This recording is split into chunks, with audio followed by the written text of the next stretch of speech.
After the Civil War, the U.S. economy was tanked. However, what Texas had in abundance was longhorns, which costed about $1 a head in Texas or in the South, and up north they costed about 40 bucks. So the cattle drives began, which ultimately drove about 6 million cattle north. And Fort Worth marked the last stop where the drovers or the cowboys could supply up and get ready before they hit the long road through unsettled ground. Nowadays, the cattle that are being run through the Fort Worth stockyards aren't being used as money makers for meat. However, they are being used as money makers for tourism and the draw of the show.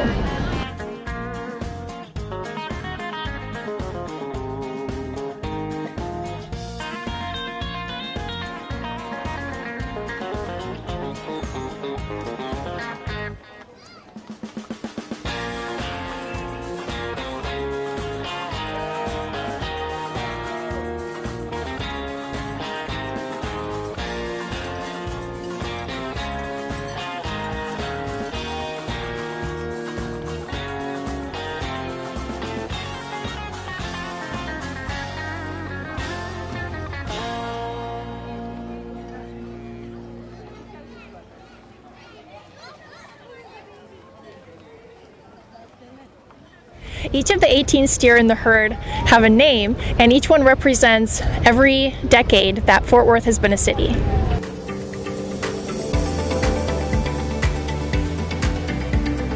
Well, it is time to blow this joint. I'm headed out to the next park.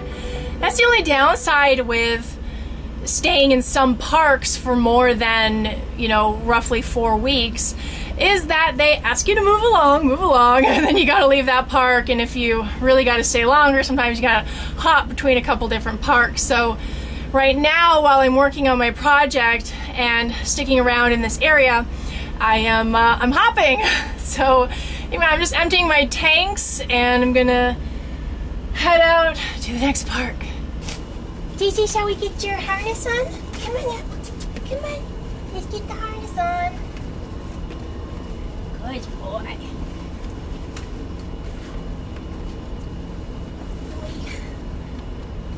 boy. All right, Bubba. Good Lord, the worst thing ever is driving and there's a frickin' spider flinging around like feet from you. So that guy's freaking me out. Oh my God.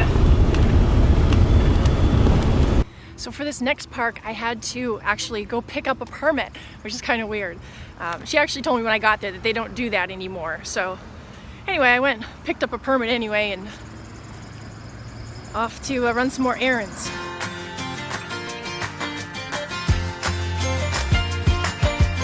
So I want to share a tip that I found. When I left to go on the road, I got rid of a ton of my stuff.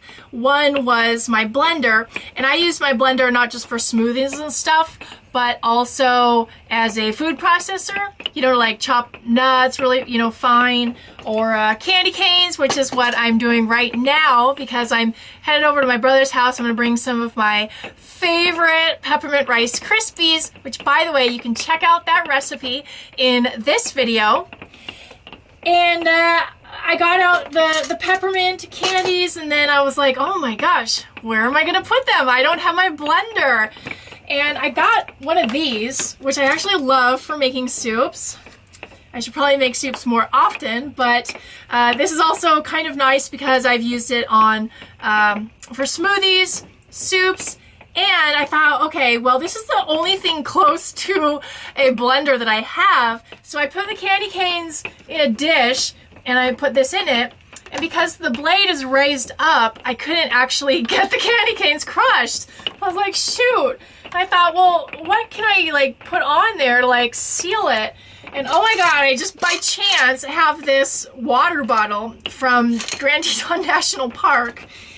And this is what I've done, and it works. I put it over that, and then I flip it over to get the candies in with the blade, and it works. So if you have contraptions like this bottle and one of these guys, that is something that I have found to be able to use something that's much smaller than a blender in my RV, which can also work as a food processor.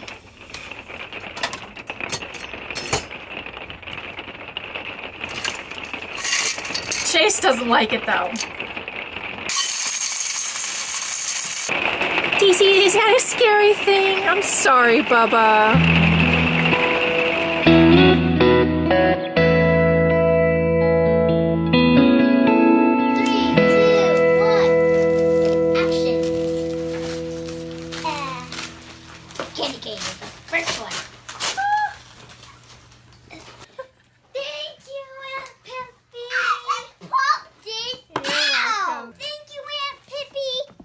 Welcome.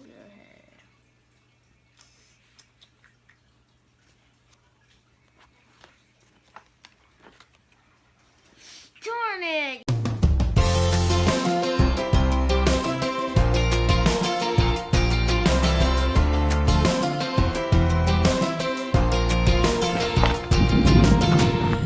Well, there's been a pretty severe cold snap here. And last night it was down to 17 degrees.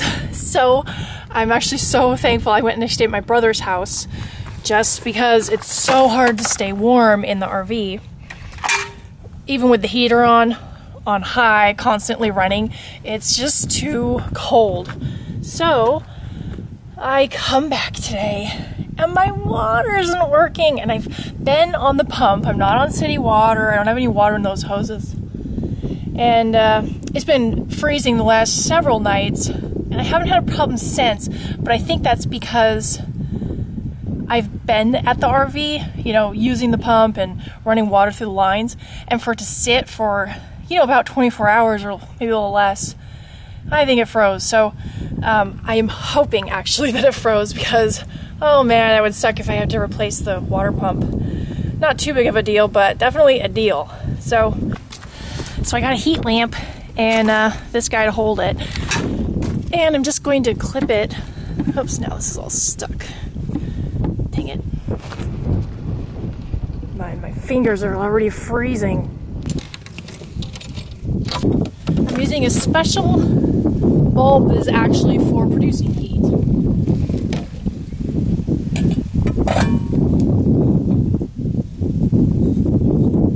It was the last one at the store, so this better work.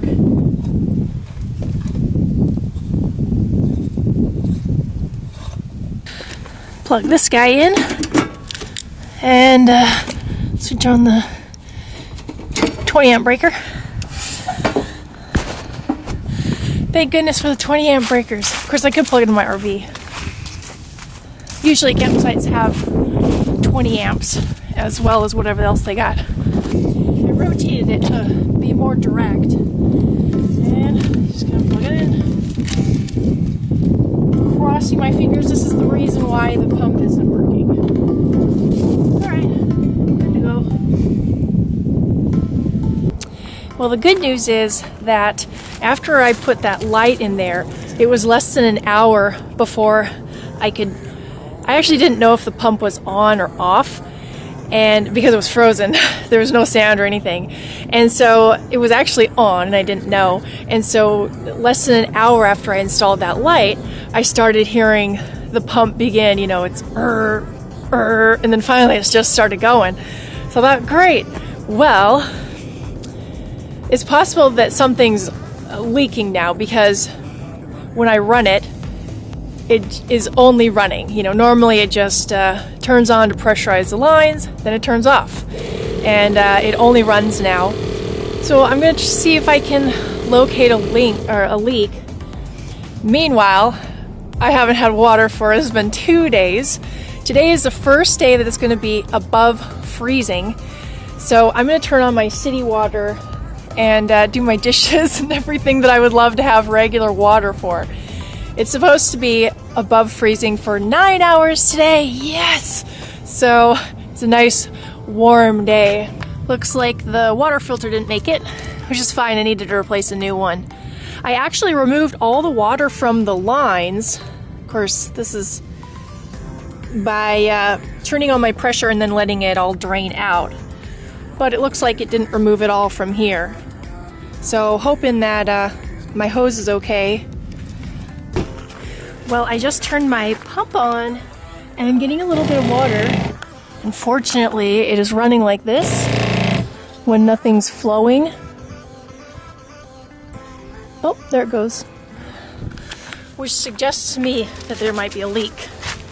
So, of course, it's stopped. I think it's just pushing some ice through the lines, I'm hoping.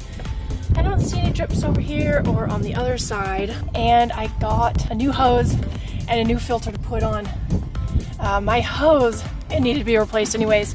It's over 4 years old, and at one point it had algae growing in it. So, after 4 years of a very old hose and very used, I treated myself to a new hose.